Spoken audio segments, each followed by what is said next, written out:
I was just a guy who played games for a living, until one mysterious letter landed me in a world where video games and reality collide in the most unsettling way. I have the kind of job most people fantasize about. I play video games for a living. To be more specific, I test them out before their release date to give my professional and honest opinion. I spot flaws that could make the teams building these massively expensive worlds look sloppy. I know how to code after years in college, and I also have an eagle eye for glitches. These skills, combined with luck, accumulate in knowing the right people to get such a gig. Most of the time, especially in recent years, I would do my job from home. One Monday morning at around 11 p.m., I received an envelope on my doorstep. I opened it and found an address 400 miles away. The letter was signed and dated by an executive. He is a professional and legendary developer whose name you are likely to know if you are anything above a casual gamer. We will pay for your room upon landing and any additional travel expenses, it was written. This sort of project requires in-studio focus. I found this weird but not unheard of. The notion of leaving my residence was a daunting and even stressful one. When I flipped to the next page, I saw the contract. It would pay $30,000 for 16 hours worth of work.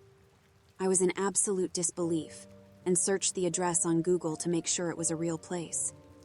I found the gaming headquarters nestled on a hilltop near a hospital and a shopping plaza. I called the phone number at the bottom and stated I could be there in 3 days. When I arrived at the building, my Uber drove me towards the gated front entrance. I stepped out and pressed a button in the center of the metal barred wall as my ride departed. "Who is this?" The voice on the other end sounded as though they were irritated. I gave them my identity and retrieved the letter from my pocket. For a second, I had a dawning fear that perhaps the whole thing was an elaborate hoax, that the opportunity was simply a prank from someone in my past. The amount of money offered should have been an indicator that this was too fantastical to have been based in fact. The gate swung open. As I walked past rows of shrubbery, the scent of lilacs was strong in the air. A man in a suit came out and greeted me with a firm handshake. "Right this way," he said as he led me into the main foyer. The lobby area had a secretary, 2 security guards, multiple plants and aquariums lining the walls. "Are you the director's assistant or bodyguard?" I asked. "I'm a lawyer," he said. "My name is Sam Hall. I represent this place whenever they release a new title." He brought me to a conference room with a window that overlooked the rolling desert hills outside. From this mountainous viewpoint, everything seemed peaceful. The office had posters of past iconic video games on the walls. "Feel free to take a seat," he said. I did so and watched as he pulled out a stack of papers held together with a paperclip that looked ready to snap. He slid it towards me. "What is this?" I asked. "The first 5 pages are non-disclosure agreements. I'm sure you've seen those before, but to cover my bases, I have to explain. You will not under any circumstance leak anything about this game on social media. You won't even tell your significant other or family about it if they ask. If your review is positive or negative, you will be allowed to publish an in-depth opinion on the game as we near its official debut. Said review must be submitted to us for approval before publication. Are we clear?" "All right," I said as I leafed through the stack. "What are the remaining pages?" "A survey. You will fill it all out today. Assuming you're still on board with helping us, of course." I nodded as he handed me a golden pen. I read through it all and found most of the parts demanding silence online to be understandable. Once I got to the segment with questions and answers, I was a bit startled. The first few were normal, inquiring as to whether or not I was prone to epileptic seizures. I checked the word no.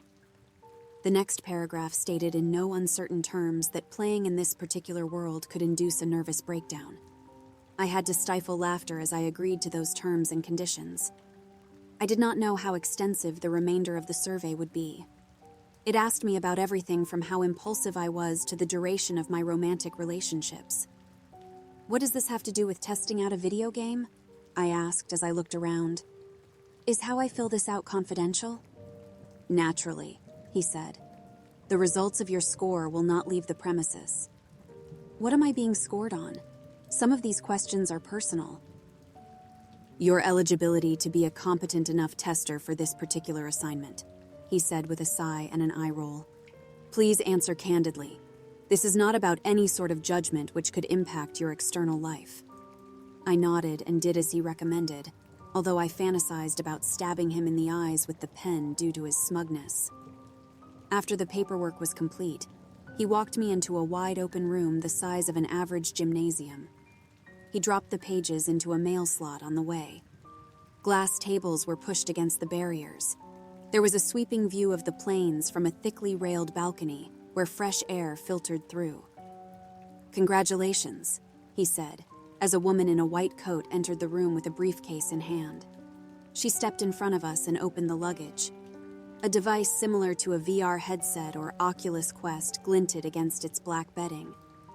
He pulled it out and handed it to me. He also gave me a butcher blade. "Whoa," I said. "What is this for? Is that real?" "Trust me when I say it's part of the experience," he said. "Slip the glasses over your face. Let's boot this thing up." The first level was well built, but not so innovative that it did not resemble designs I had never seen before. It was a basement. A table was in the center with tools on its surface, some rusted and tinged with a coppery-stained tone. In the middle was a notebook. I walked my avatar towards the spiraled journal and opened it. Ciphers, each one more confusing than the last, were on every page. My initial impression of the graphics was how flawless they were, insofar as their definition and resolution were so precise that it resembled footage from a documentary more than it did anything cartoonish. The representation of light and dark felt as though it were ripped from body cam footage. I sat it down and walked up to a door, the only one in the chamber. A menu popped up at the bottom of my vision which gave me an option of opening the mahogany accessway. I did so and found myself in a rose garden. In the middle of it was a makeshift pond. The walkways around the body of water were made of concrete and littered with crimson petals. I looked even closer at the water. So many of the red flowers floated on the surface that I did not notice the red inkiness beneath the blanket of blooms. I reasoned it had to be blood. A trail of the vital fluid was visible from one of the edges, which led to a mossy embankment at the eastern part of the garden. I followed it and found a man tied up and shirtless. His torso had several wounds and slashed pieces of flesh, which indicated how someone had tortured him with a blade. He looked up at me. Someone had split the bag under his left eye open, and he was still profusely bleeding from it. "Please," he said. "Let me go." "Why?" I asked. "How much pain are you in?" Although I was literally speaking out loud, it was all I could think to do since the game itself did not give me any kind of dialogue options to choose from. I heard closer towards him. The word "speak" popped over his head in neon lettering. "All I want to do is be at home," he said with great sadness. He was dehydrated and emaciated. His thin and frail figure was only tempered with blood loss, since that was what covered his exposed rib cage. Tears streamed down his face and mixed with the blood around his neck, some of which had dried. I saw something displayed in the left-hand corner. It was a health bar I had never seen prior to that moment. I connected the dots and realized it was his. He's not an enemy, I thought.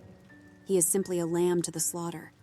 He has no weapons and is in a considerable amount of torment, more than most of the population outside of war zones or hospitals will ever experience. The whole world went black. I peeled the headset off and looked for Sam. He stood in the corner, and I noticed 4 other individuals in white lab coats near the balcony.